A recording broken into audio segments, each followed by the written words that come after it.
जेके update देख रहे हैं आप और मैं हूं आपके साथ आदित्य राजपूत। अभी मैं मौजूद हूं गोरखा नगर के शमशान घाट में और शमशान घाट की हालत देखकर जो है आप सब लोग जो है काफ़ी ज़्यादा हैरान हो जाएंगे। 26 अगस्त को जो बारिशें हुई, बारिशों के साथ जो है वो बाढ़ आई थी। बाढ़ में कहीं ना कहीं इस शमशान घाट का काफ़ी ज़्यादा नुकसान हुआ। लेकिन गोरखा नगर की अगर मैं बात करूँ तो जो यहाँ के स्थानीय लोग हैं वो अब काफ़ी ज़्यादा परेशान हैं, क्योंकि लगातार बारिशें जो है वो दोबारा से दिखाई गई हैं। और अगर कोई भी डेड बॉडी का यहाँ पर संस्कार करने के लिए आ रहा है, यानी कि लास्ट राइड करने के लिए आ रहा है, उसे काफ़ी ज़्यादा दिक्कतों का सामना जो है वो करना पड़ रहा है। क्योंकि इस शमशान घाट के ऊपर जो है वो शेड नहीं है, यहाँ पर एक टेम्परेरी शेड जो है वो चाहिए, क्योंकि गोरखा नगर के लोगों की ये मांग है जब तक काम यहाँ पर पूरा नहीं किया जाता तब तक एक टेम्परेरी शेड जो है वो यहाँ पर लगाया जाए, ताकि लोग जो यहाँ पर लास्ट राइड के लिए यहाँ पर आ रहे हैं शमशान घाट में, उन्हें किसी भी दिक्कत परेशानियों का सामना जो है वो ना करना पड़े। हालांकि अब इनकी डिमांड जो है ये है कि यहाँ पर एक टेम्परेरी शेड जो है वो होना चाहिए। आइए कुछ लोगों से बात करते हैं और जानते हैं उनका क्या कहना है। सर, जहाँ बहुत ज़्यादा दिक्कतों की परेशानी का सामना लोगों को करना पड़ रहा है, क्योंकि आज सुबह कुछ लोग अस्थियां उठाने के लिए आए थे जहाँ, और बारिश हो रही थी। आज हम कहते हैं कि अगर परमात्मा ऐसा करे नहीं तो संस्कार करना पड़ता तो आधी लाश ही जलती।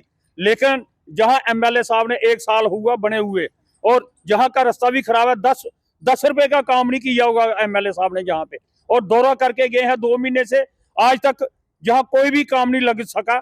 हम चाहते हैं कि इधर कोई टेम्परेरी शेड बना दे। हमारे लोगों के साथ भेदभाव तो होता ही है, गरीब लोगों के साथ हमेशा ही। लेकिन जहां हमने सुना था कि शमशान घाट सबके लिए होता है, जहां कम से कम भेदभाव नहीं होना चाहिए। शमशान घाट का काम जल्दी से जल्दी लगाया जाए और इसको कम से कम टेम्परेरी शेड बनाया जाए, और नीचे जो 6 प्लेटफार्म बने थे उस प्लेटफार्म को दोबारा सही तरीके से बनाया जाए, ताकि आम लोग जहाँ संस्कार कर सकें। सर, पहले तो आपका बहुत धन्यवाद और शुक्रिया, आप आए, मौके पर आए, और ये आप खुद अपने कैमरे में कैद कर रहे हो। ये शमशान घाट है हमारा गोरखनगर का। तो यहाँ पे आप देखिए 3 डेड बॉडियों का संस्कार हुआ है। आज इनकी अस्थियाँ चुननी थी तो बारिश लगी हुई थी, लोग छतरी लेके आए थे। हमने ये कहा है कि हमारा जो भी नुकसान यहाँ पे हुआ है ये आप बाद में कीजिए, लेकिन हमें टेम्परेरी शेड तो बना दीजिए जिससे कि संस्कार हो सके। असली मंदिर तो यही है, क्योंकि इतनी बड़ी हमारी वार्डें हैं, इतना हमारा यहाँ पे एक दायरा है हमारे मोहल्लों का, लोगों का। तो कोई ना कोई किसी के साथ ऐसी आपत्ति आती रहती है, किसी ना किसी का नुकसान होता है, तो संस्कार तो यही करना है। देखिए, ये सभी लोग दिहाड़ीदार लोग हैं, चंद होंगे नौकरी वाले, लेकिन ये भी अपनी डेड बॉडी लेके कहाँ जाएंगे?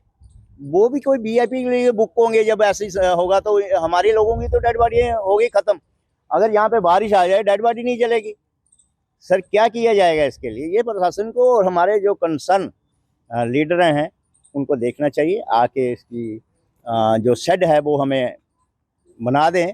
बाकी जो आपकी जो बाउंड्री वाल है इसकी, जहाँ इसकी आगे डेवलपमेंट है, वो बाद में भी हो सकती है, लेकिन अभी जो हमें ज़रूरत है इसको पूरा करें। हम ये भी कहते हैं कि अगर वो नहीं कर सकते तो हम सभी मिलजुल के, सभी बाटों के प्रधान लेके हम कर लेते हैं। हमें सीधा बोलिए हमसे नहीं होता, हमारे पास फंड्स नहीं है। ये थोड़ी है कि फंड्स नहीं है, फंड्स तो हर डिपार्टमेंट में होते हैं, हर जगह पे होते हैं। ये तो खाली एक गुमराह करने वाली बात है। ये तो इतनी बड़ी बात ही नहीं है। इस साइड को 2-4-5 लाख रुपए लगता तो ये फर्स्ट क्लास हो जाता, हमारा संस्कार अच्छी तरह हो जाता, किसी को कोई प्रॉब्लम नहीं होती। तो ये इसकी तरफ ध्यान देना चाहिए। हम फिर भी यही कहते हैं कि फिर भी बार बार यही गुहार लगाते हैं कि इसको जल्दी से जल्दी कर दीजिए। बारिश का मौसम है, अगर आज ही कोई अर्थी यहाँ पे आ गई तो कहाँ पे संस्कार करेंगे?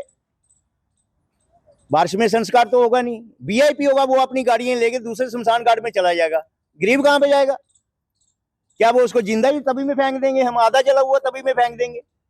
इस तरफ ध्यान देना चाहिए। सबने इसी जगह पे आना है, चाहे वीआईपी है, चाहे वो कोई मिनिस्टर है, चाहे कोई बड़े से बड़ा आदमी है, चाहे गरीब से गरीब, सभी ने इधर आना है। कि उस वक्त ये नहीं देखा जाना कि ये बड़ा है, उस वक्त यही चीज देखनी जानी है जहाँ पे अग्नि लगनी है उसको। और इस अग्नि की ध्यान रख के देखिए कि एक दिन हमने जलना है। अपना स्वार्थ छोड़ के और इसकी तरफ ध्यान दीजिए। शुक्रिया, धन्यवाद आपका। ये बहुत ही अफसोसजनक बात है जैसे कि 26 अगस्त को जहाँ मुझे फ्लैश फ्लड आया था और पूरे का पूरा जो शमशान घाट जो बह गया था, उसके साथ मंदिर भी बह गया था। उसके बाद हमारे ऑफिसर साहबान जहाँ पर आए, डिविजनल कमिश्नर जी आए, जीएमसी कमिश्नर, बाकी ऑफिसर साहबान वो भी आए, उन्होंने विजिट किया, उन्होंने देखा, उन्होंने ये भी कहा कि हम बना देंगे, जल्दी बना देंगे। उसके बाद 21 सितंबर को हम ठहर के जहीं पर यहीं भी जितने भी हमारे प्रेसिडेंट्स हैं, बहु फोर्ड के जितने प्रोमिनेंट पर्सनैलिटी हैं और प्रेसिडेंट डिफरेंट मोहल्ला के, सभा के, सभी को यहीं पर बुलाया था।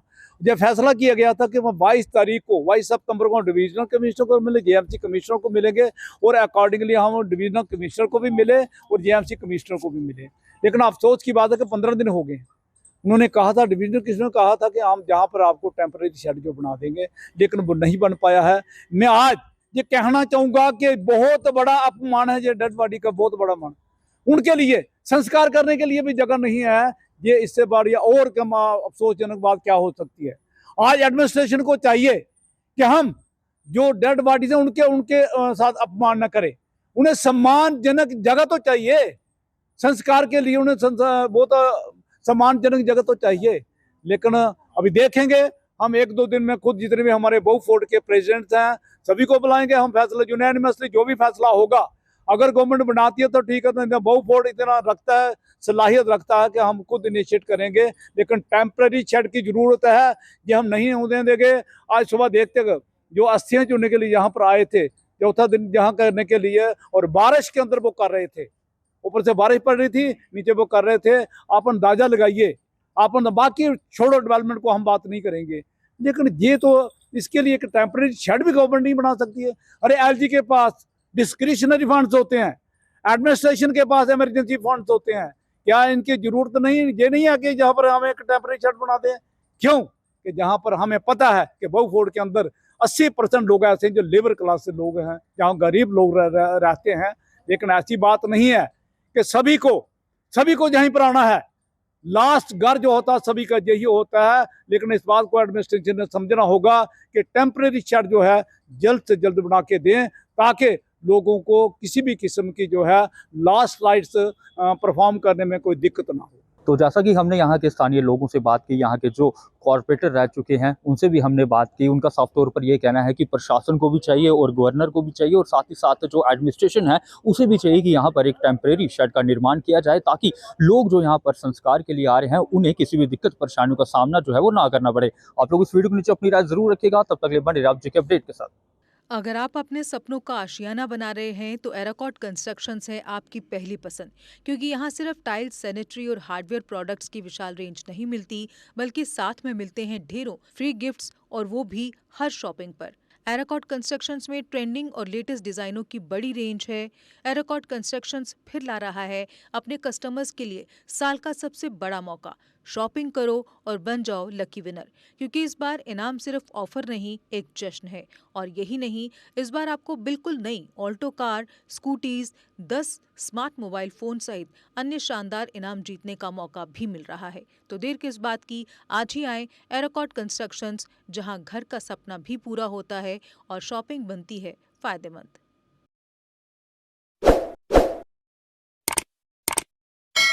जम्मू कश्मीर की खबरों के लिए जुड़े रहिए जेके अपडेट के साथ।